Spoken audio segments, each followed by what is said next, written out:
Hello मेरे नीटो आलू। कैसे हो यार? कैसे चल रही है पढ़ाई वगैरह? आज कर रहे हैं start components of nucleic acids वगैरह जिनकी 11th फेल है।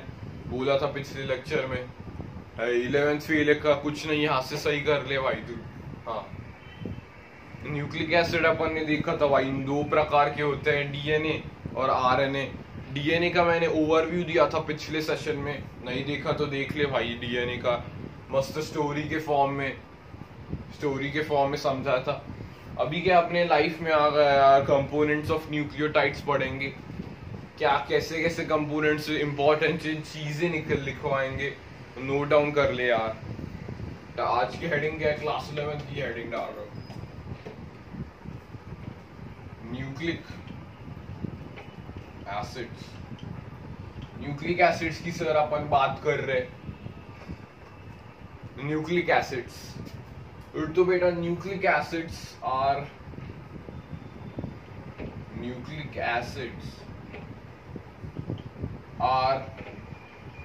Polymers of nucleotide. ये सर आपने इंपॉर्टेंट बात लिख दी है बोर्ड पे। Nucleic acid are polymers of nucleotide.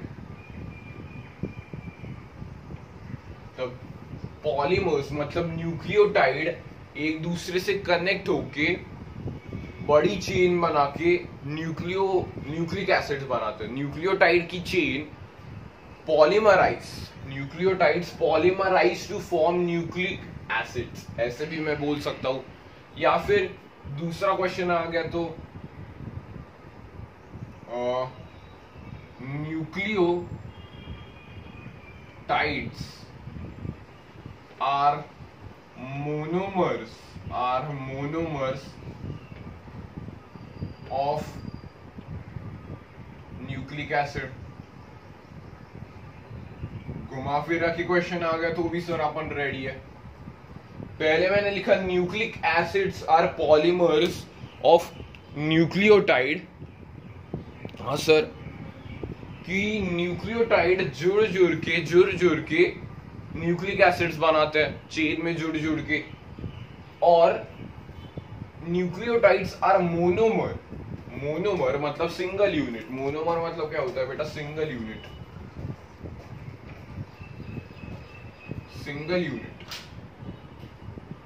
Are monomers of nucleic acids, ऐसे भी लिख सकता हूं उल्टे वे में। तो बेटा न्यूक्लिक टाइड्स ये क्या है वो पहले अपने को समझना पड़ेगा। व्हाट आर न्यूक्लियोटाइड्स, पहले ये समझना पड़ेगा। ये मेन चीज आ गई है यार। न्यूक्लिक एसिड तो बोल दिया तुमने, polymers of nucleotide. Nucleotides are monomers of nucleic acid, wordings बस इंपॉर्टेंट लिख दिए। लेकिन न्यूक्लियोटाइड क्या है बेटा? न्यूक्लियोटाइड तीन चीजों से बना हुआ एक सब्सटेंस है। पहली चीज क्या आती है उसमें? Nitrogenous base sir, nitrogenous base आता है उसमें। ओके, नाइट्रोजनस बेस आ गया यहाँ पे। सेकेंड चीज क्या आती है बेटा? पेंटोस शुगर आती है, 5 कार्बन शुगर। पेंटोस शुगर बोल दूंगा। पेंटोस माने 5 कार्बन,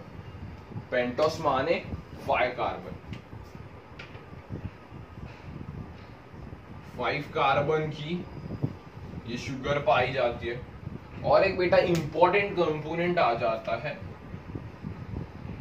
फॉस्फेट,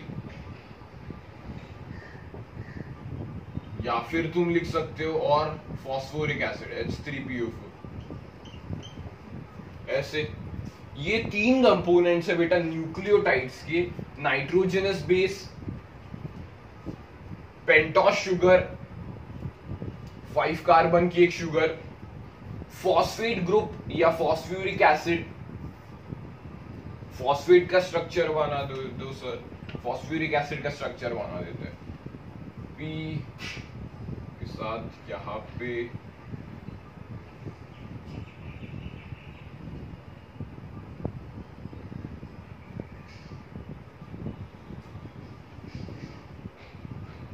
ऐसा स्ट्रक्चर बना सकता हूं मैं। ओके, ये बेटा फॉस्फ्यूरिक एसिड का स्ट्रक्चर। तो अगर जब ये ऐसे लूज करेगा, ये एक लूज किया, ये एक लूज किया और ये एक लूज किया, तो यहाँ पे 3 जगह पे नेगेटिव चार्ज आ जाएगा। तो इसके बाद ये ऐसे नेगेटिव चार्ज हो जाएगा, यहाँ पे एक नेगेटिव चार्ज, यहाँ पे एक नेगेटिव चार्ज, यहाँ पे एक नेगेटिव चार्ज। तो फिर ये क्या हो जाएगा, PO4 3 माइनस। इसके वजह से मैंने बोला था नेगेटिव चार्ज आ रहा है, डीएनए में नेगेटिव चार्ज पाया जाता है फॉस्फेट ग्रुप के वजह से। अब तक अपन ने क्या डिस्कस किया सर, न्यूक्लिक एसिड्स अपन ने बात की। न्यूक्लिक एसिड्स 2 टाइप्स के थी, डीएनए और आरएनए। डीएनए और आरएनए 2 टाइप्स के न्यूक्लिक एसिड पाए जाते हैं। न्यूक्लिक एसिड्स क्या है, पॉलीमर्स ऑफ न्यूक्लियोटाइड है। Polymers of nucleotide, nucleotide chain में अरेंज होके, सर चेन में अरेंज होके न्यूक्लिक एसिड्स बनाते हैं। Nucleotides are monomers of nucleic acid. उल्टे स्टेटमेंट भी सही है, क्वेश्चन स्टेटमेंट बेस्ड क्वेश्चन आता है तो भी अपन कर रहे होंगे इसको सॉल्व ठीक से। फिर मैंने बोला सर न्यूक्लियोटाइड क्या है। न्यूक्लियोटाइड 3 कंपोनेंट से बना हुआ है, nitrogenous base, pentose sugar, phosphate. Phosphate या फिर फॉस्फ्यूरिक एसिड। फॉस्फ्यूरिक एसिड का स्ट्रक्चर देखा, फॉस्फ्यूरिक एसिड से अगर 3 H+ निकल जाते हैं तो फॉस्फेट बनता है, PO4 3 माइनस। इसके वजह से DNA is also negatively charge due to the presence of phosphate group. बोल सकता हूँ क्या? हाँ बोल सकते हो सर। यहाँ पे 2 टाइप्स के नाइट्रोजनस बेस देखने को मिलेंगे, नाम बस लिख के दे रहा हूँ यहाँ पे। यहाँ पे मिलेगा तुम्हें प्यूरिन्स और पिरिमिडीन। पिरिमिडीन 2 टाइप की नाइट्रोजनस बेसिस ये हो गए। जहां पे पेंटोस शुगर में 2 टाइप के शुगर मिलेंगे, राइबोज और डीऑक्सीराइबोज। फॉर्मूला से तो तुम्हें पता होगा डीएनए का फुल फॉर्म क्या है, डीऑक्सीराइबोज न्यूक्लिक एसिड। आरएनए का राइबोज न्यूक्लिक एसिड। तो ये राइबोज शुगर जो लिखी है मैंने वो आरएनए के लिए होगी। हाँ सर आरएनए के लिए होगी। और ये डीऑक्सीराइबोज शुगर जो मैंने लिखी है वो डीएनए के लिए होगी। हाँ सर डीएनए के लिए होगी। नाइट्रोजनस बेसिस आपने 2 टाइप्स के लिखे, प्यूरिन्स के बारे में आपने लिखा और पिरिमिडीन्स के बारे में लिखा। इन्हें अपन नेक्स्ट पेज पे डिस्कस कर रहे होंगे ठीक से। ये इंपॉर्टेंट है, टाइम लेके इसको एक्सप्लेन कराएंगे। पेंटोस शुगर, राइबोज आरएनए के लिए कहा मैंने, डीऑक्सीराइबोज डीएनए के लिए कहा। फुल फॉर्म से अपने को क्लियर था, फॉस्फेट ग्रुप का स्ट्रक्चर से समझा, नेगेटिव चार्ज कैसे आ रहा है। ये थे 3 कंपोनेंट्स न्यूक्लियोटाइड्स के। ये थे सर 3 कंपोनेंट न्यूक्लियोटाइड्स के। ओके, यहां तक नोट डाउन कर लिया है क्या यार? सब लोगों ने यहां तक नोट डाउन कर लिया है क्या? ओके, नोटेड है। चलो आगे चलते, बात करते हैं अभी नाइट्रोजनस बेसिस के बारे में। नाइट्रोजनस बेसिस के बारे में बातचीत करेंगे।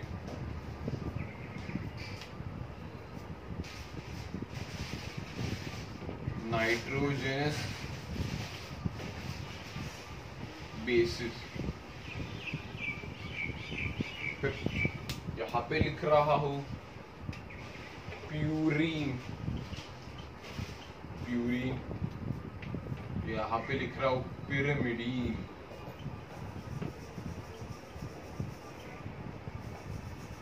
प्यूरीन और पिरिमिडीन मैंने लिख लिए हैं। प्यूरीन बेटा नाम छोटा है लेकिन काम इसका बड़ा है। 2 रिंग है, स्ट्रक्चर के साथ बना देते हैं।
से अपन स्ट्रक्चर बना देंगे इसका।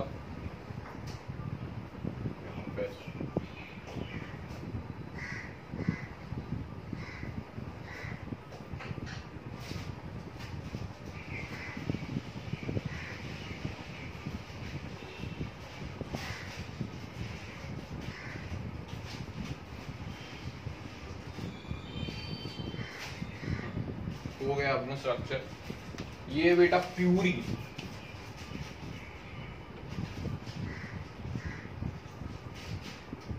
दो रिंग से ये डायसाइक्लिक है, डायसाइक्लिक।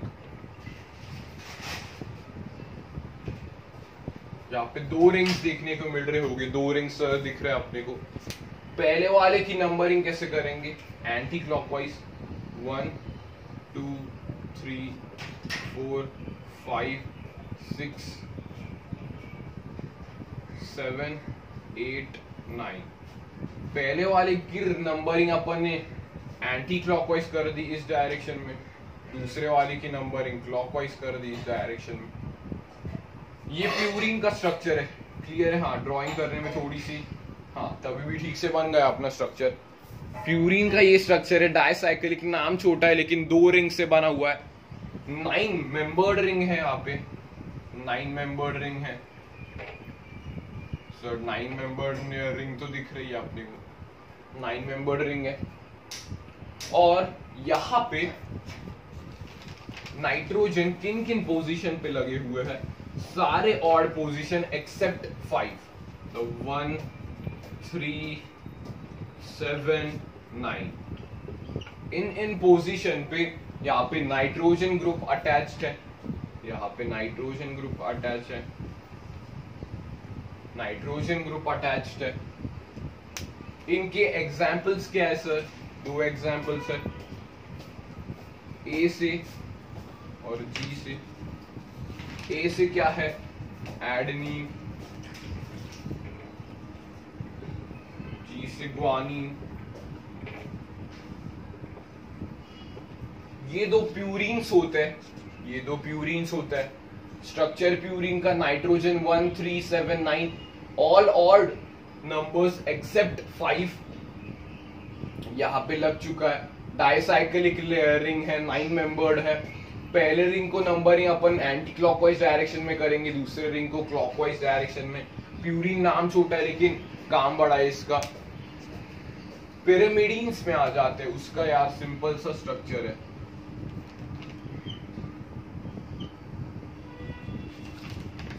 पिरामिडीन पे आ गए सर अपन। ये 6 मेंबर्ड है, 6 मेंबर्ड रिंग है।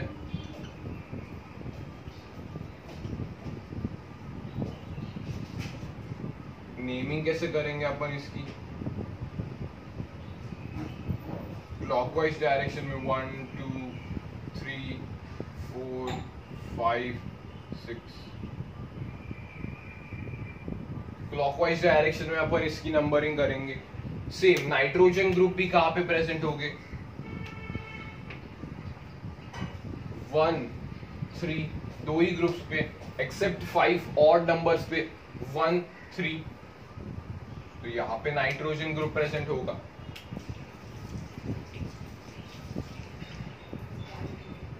यहां पे नाइट्रोजन ग्रुप प्रेजेंट होगा।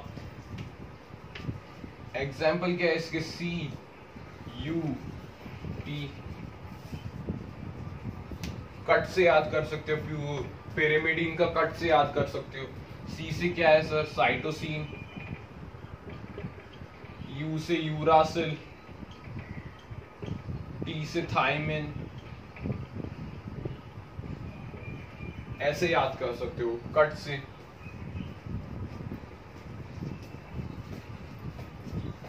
तो सर प्यूरिन और पिरामिडीन का बेसिक कॉन्सेप्ट अपन ने देख लिया है।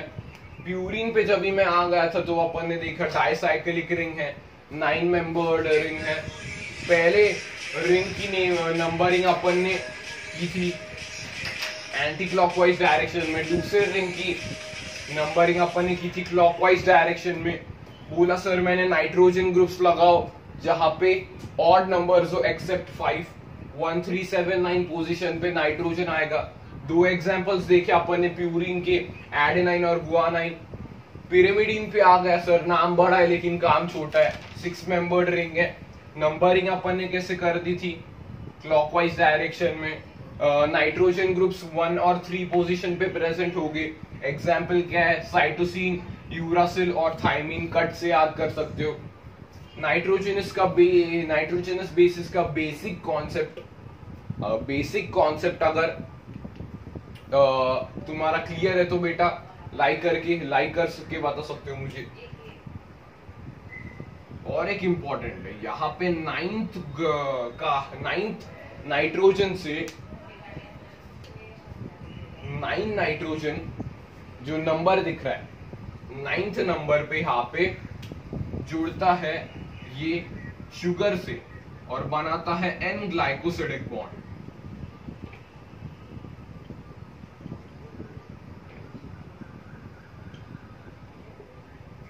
N ग्लाइकोसिडिक बॉन्ड बनाता है, 9th वाला कार्बन है ये जुड़ेगा पेंटोस शुगर से और N ग्लाइकोसिडिक बॉन्ड बनाएगा, वो अपन आगे स्ट्रक्चर में देखेंगे।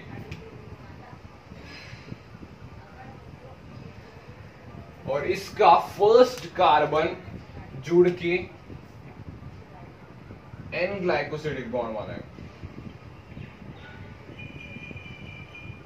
तो ये बस एक याद कर लो, इंपॉर्टेंट, स्ट्रक्चर में पता ही चल जाएगा अपने को। प्यूरिन्स के केस में 9th वाला नाइट्रोजन N ग्लाइकोसिडिक बॉन्ड बनाता है शुगर के साथ, और फर्स्ट वाला नाइट्रोजन यहाँ पे N ग्लाइकोसिडिक बॉन्ड बनाता है शुगर के साथ पिरिमिडीन के केस में। तो नाइट्रोजनस बेसिस का कॉन्सेप्ट क्लियर है क्या बच्चों? सबको क्लियर है यार? हाँ, नाइट्रोजनस बेसिस सर क्लियर है। आगे चलते हैं।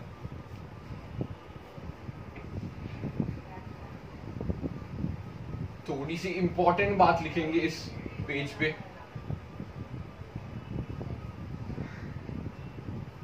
इंपॉर्टेंट बात लिखेंगे,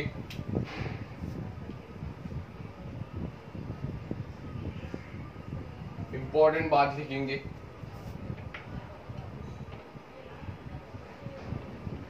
in DNA, in RNA. In DNA कौन से नाइट्रोजनस बेसिस होते हैं? Adenine,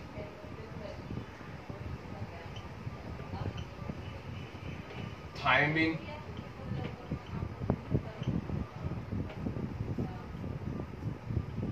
guanine, cytosine. और यहां पे adenine, uracil, guanine,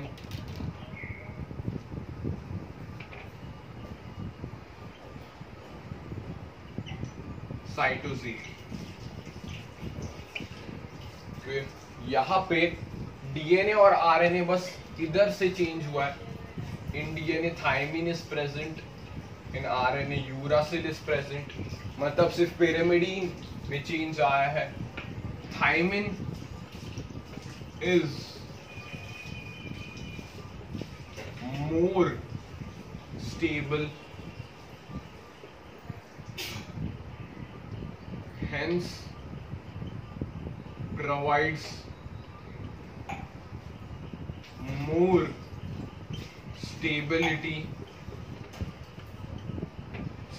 more stability to DNA.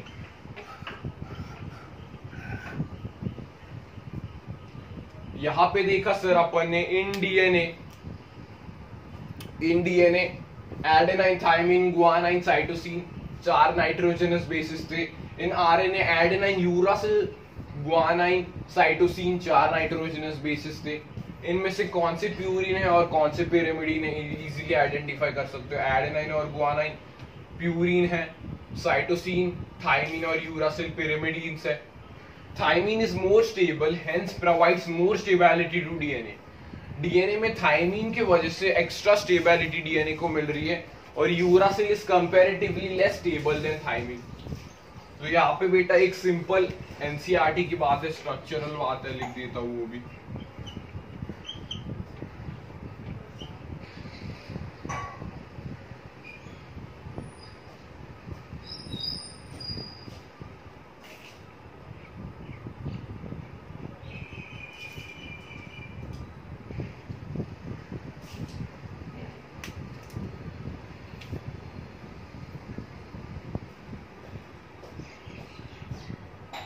ये स्ट्रक्चर है बेटा यूरासिल का।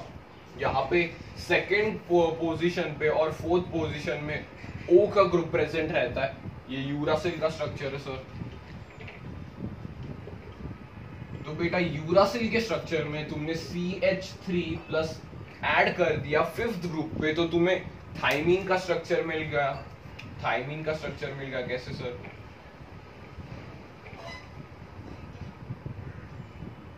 यहाँ पे O आ गया, यहाँ पे O आ गया और यहाँ पे एक CH3 आ गया। सेकेंड और फोर्थ पोजीशन पे O, फिफ्थ पोजीशन पे CH3 और फर्स्ट और थर्ड पोजीशन पे नाइट्रोजन। ये हो गया बेटा थाइमीन का स्ट्रक्चर। थाइमीन का स्ट्रक्चर तो ये बेटा एनसीईआरटी का इंपॉर्टेंट है। ये यूरासिल और थाइमीन का स्ट्रक्चर कैसे बना? यूरासिल में सेकेंड और फोर्थ पोजीशन पे OO प्रेजेंट है, मैंने CH3 मॉलिक्यूल फिफ्थ पोजीशन पे ऐड कर दिया, तो ये थाइमीन ग्रुप बन जाएगा। थाइमीन बन जाएगा। इसको दूसरा नेम इसका क्या लिख सकते हैं? केमिकल नेम 5-मिथाइल यूरासिल। हाँ सर, केमिकल नेम अपन ऐसे भी लिख सकते हैं इसका। थाइमीन का अपन केमिकल नेम 5-मिथाइल यूरासिल भी लिख सकते हैं। सही बात हो जाएगी। हाँ सर सही है बिल्कुल। इस पेज पे अपन ने क्या देखा? नाइट्रोजनस बेसिस पढ़ाए थे मैंने, प्यूरिन और पिरिमिडीन। अपन ने देखा in DNA adenine, thymine, guanine, cytosine present है। In RNA adenine, uracil, thymine, sorry guanine और साइटोसिन प्रेजेंट है। थाइमीन और यूरासिल के बीच में ही चेंज हुआ है।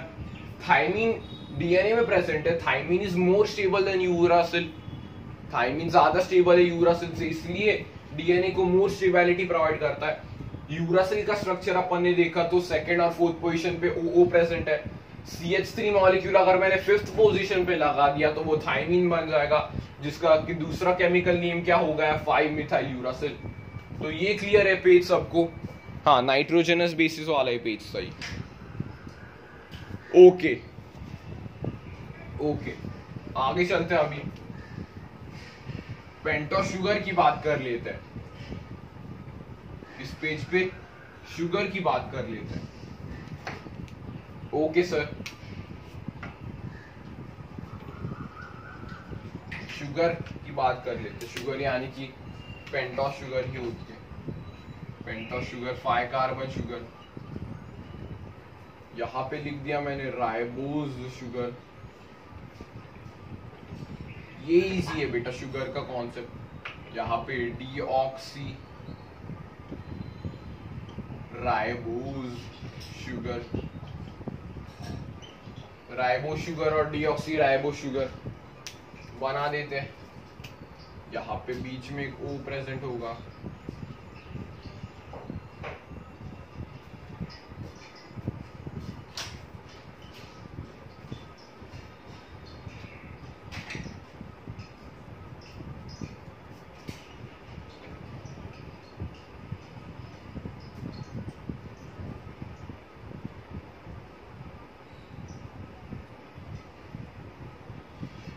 यहाँ पे HOH यहाँ पे प्रेजेंट होगा। HOH यहाँ पे CH2OH H ऐसे प्रेजेंट होगा। लिख देता हूँ ये भी HOH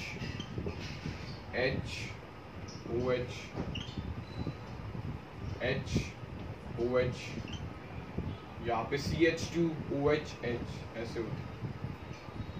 तो ये कौन सा? C prime carbon 1, C2 prime carbon, C3 prime carbon, C4 carbon, C5 carbon, ऐसा लिख दिया मैंने। C1 prime carbon, C2 prime carbon, C3 prime carbon, C4 prime carbon, C5 prime carbon और यहाँ पे एक ऑक्सीजन का ग्रुप। ये हो गया बेटा राइबोज शुगर का स्ट्रक्चर। राइबोज शुगर का स्ट्रक्चर सिंपल स्ट्रक्चर है। सिंपल स्ट्रक्चर है। आरएनए में ये देखा जाता है शुगर, बताया था मैंने। आरएनए में डीऑक्सी राइबोज शुगर का स्ट्रक्चर बना देते हैं। यहाँ पे O,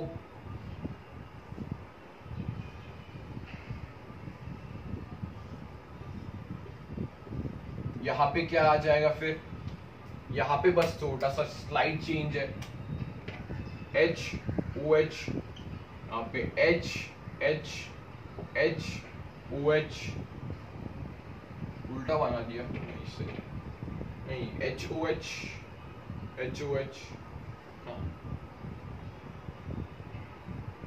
हाँ सही है, HO, हाँ CH, CH2OH H। तो यहाँ पे चेंज क्या है सर, C प्राइम 2 कार्बन में यहाँ पे चेंज है, यहाँ पे एक ऑक्सीजन लेस है,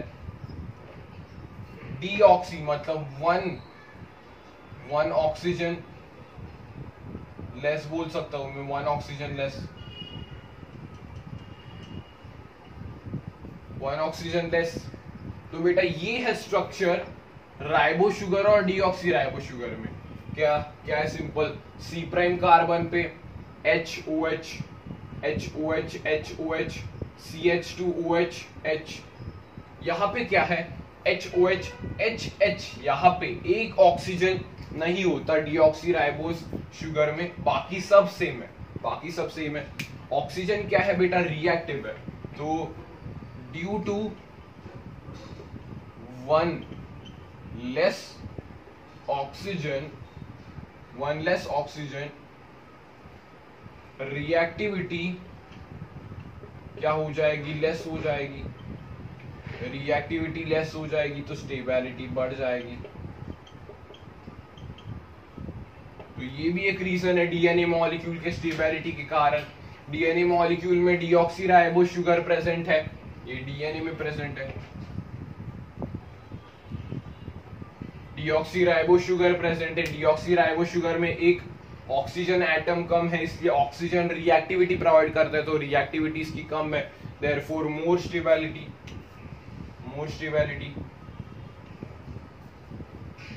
स्टेबिलिटी। तो ये है शुगर और पेंटोस का concept. Ribo sugar, deoxy ribo sugar, 5 carbon sugar है, ऐसे स्ट्रक्चर है। ये स्ट्रक्चर को नोट डाउन कर लो। फॉस्फेट का इतना कुछ नहीं है, उसका मैंने पहले ही बता दिया है फॉस्फेट का। अभी इसके बाद अगले पेज में अपन क्या करेंगे, कुछ नहीं सर, सिंपल जो मिसकॉन्सेप्शन है वो हटाएंगे जल्दी से, जो मिसकॉन्सेप्शन है वो जल्दी से हटा देते हैं। क्या सर मिसकॉन्सेप्शन है बेटा, न्यूक्लियोसाइड्स क्या है, न्यूक्लियोसाइड्स और न्यूक्लियोटाइड्स क्या है, फिर से जरा अपन बता देते हैं। न्यूक्लियोसाइड्स नया नाम लग रहा है, डरने की जरूरत नहीं है, सर बता देंगे। न्यूक्लियोसाइड्स क्या है बेटा, नाइट्रोजनस बेस प्लस शुगर, ये न्यूक्लियोसाइड्स है। Nitrogenous base plus sugar plus phosphate और फॉस्फ्यूरिक एसिड, ये न्यूक्लियोटाइड है। तो न्यूक्लियोटाइड क्या करते हैं, polymerise to form nucleic acids, या फिर इसको तुम वो भी बोल सकते हो पॉलीन्यूक्लियोटाइड, क्योंकि मैनी न्यूक्लियोटाइड्स अरेंज होके न्यूक्लिक एसिड बनाते हैं, तो पॉलीन्यूक्लियोटाइड भी लिख सकता हूं मैं, पॉलीन्यूक्लियोटाइड। न्यूक्लियोसाइड्स क्या होते हैं, nitrogenous base plus sugar. Nucleotides क्या होते हैं, nitrogenous base sugar plus phosphate group. ये वाला ग्रुप यहाँ पे एक्स्ट्रा आ गया न्यूक्लियोटाइड में। Nucleotides polymerise to form nucleic acids या फिर पॉलीन्यूक्लियोटाइड। इस पेज में अपन ने इतना इंपॉर्टेंट थोड़ा देखने की कोशिश की थी, इस पेज पे इतना देखा इंपॉर्टेंट। आगे बेटा स्ट्रक्चर देखेंगे, जो अपन ने बस स्टडी किया उसका एक स्ट्रक्चर बना के देखेंगे, फिर अपना ये वाला पोर्शन कंप्लीट हो जाएगा। फिर आगे पॉलीन्यूक्लियोटाइड की चेन बनाएंगे और डीएनए का स्ट्रक्चर देखेंगे, उसके फीचर्स देखेंगे सारे, वॉटसन एंड क्रिक मॉडल को स्टडी करेंगे। पहले आ जाए यहाँ प्यूरिन बना देते हैं यहाँ पे।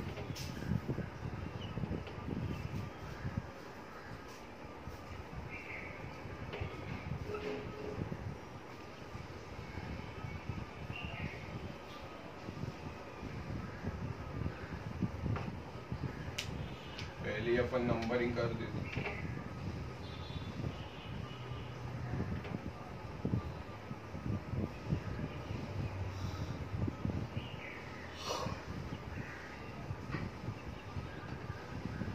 लास्ट कार्बन ही, लास्ट नाइट्रोजन ही दिखा देता हूँ ना इसमें डायरेक्टली।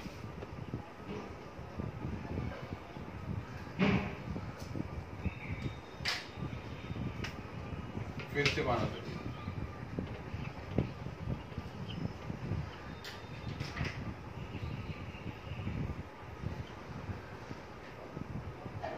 एक ऐसे, ऐसा। तो यहाँ पे मैंने बोला था 9th, बस अपन पोजीशन दिखाएंगे क्योंकि ग्लाइकोसिडिक बॉन्ड इसका प्यूरिन का 9th वाला ही बनाएगा, एन ग्लाइकोसिडिक बॉन्ड। तो ये बना दिया। अभी यहाँ पे मैं राइबो शुगर बना रहा हूँ यहाँ पे। चलो राइबो शुगर बना देते।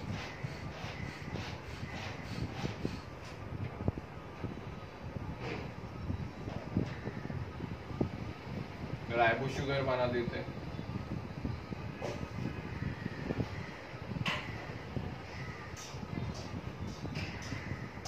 तो यहाँ पे ये ज्वाइन कर जाएगा,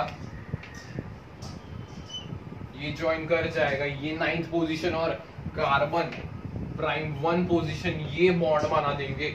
इस बॉन्ड को अपन क्या बोलते हैं सर? इस बॉन्ड को अपन बोलते हैं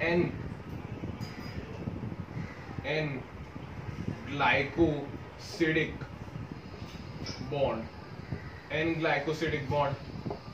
ओके सर, अभी ये बेटा H अपन यहाँ का उड़ा देंगे, यहाँ का उड़ा देंगे, और यहाँ पे एक बॉन्ड बन जाएगा फॉस्फेट मॉलिक्यूल के साथ, फॉस्फेट मॉलिक्यूल के साथ।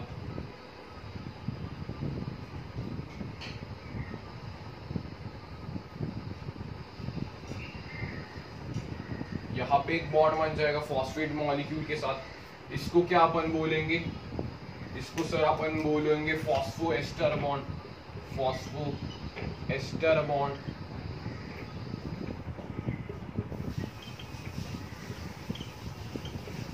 Phosphoester bond.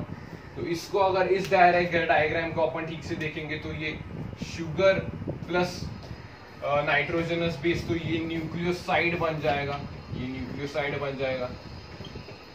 लेकिन जैसे ही मैंने एक फॉस्फेट ग्रुप लगाया तो ये पूरा क्या बन जाएगा? न्यूक्लियोटाइड बन जाएगा।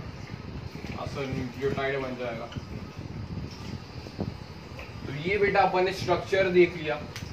एन ग्लाइकोसिडिक बॉन्ड प्यूरिन का मैंने ले लिया, उसके 9 पोजीशन वाले नाइट्रोजन और C'1, ये मैंने राइबो शुगर लिया, ribo sugar, ribose sugar, ribo sugar. तो यहाँ पे C'2 पे H, OH पाया जाएगा। इन दोनों के बीच में एन ग्लाइकोसिडिक बॉन्ड बन जाएगा। जैसे ही ये दो बने, ये दो बना, शुगर और नाइट्रोजनस बेस न्यूक्लियोसाइड बनाएगा। जैसे ही मैंने 5th पोजीशन वाले कार्बन और 5th पोजीशन वाला कार्बन इस शुगर मॉलिक्यूल वाला फॉस्फेट के साथ एक बॉन्ड बनाएगा, फॉस्फोएस्टर बॉन्ड। मैक्सिमम यहाँ पे तुम 3 फॉस्फेट लगा सकते हो, लेकिन एक ही फॉस्फेट से अपन न्यूक्लियोटाइड का स्ट्रक्चर देख रहे होगे। तो ये क्या था? Sugar plus N base nucleoside, और तीनों जब भी एक साथ आ गए तो न्यूक्लियोटाइड बन जाएगा। ऐसे ही अगले लेक्चर में अपन ने बहुत सारे अपन न्यूक्लियोटाइड जोड़ेंगे, जोड़ के दिखाएंगे। अगले लेक्चर में वो आएगा कि 2 न्यूक्लियोटाइड को अपन जोड़ेंगे, और डीएनए का मॉलिक्यूल भी स्टडी कर रहे होंगे। तो ये जिनकी 11th वेस्ट है उनके लिए बेटा लेक्चर लाया था मैंने, न्यूक्लिक एसिड का पूरा बेसिक से वीडियो बनाया था। तो अच्छा लगा तो बढ़ते रहो तुम, हाँ बढ़ते रहो।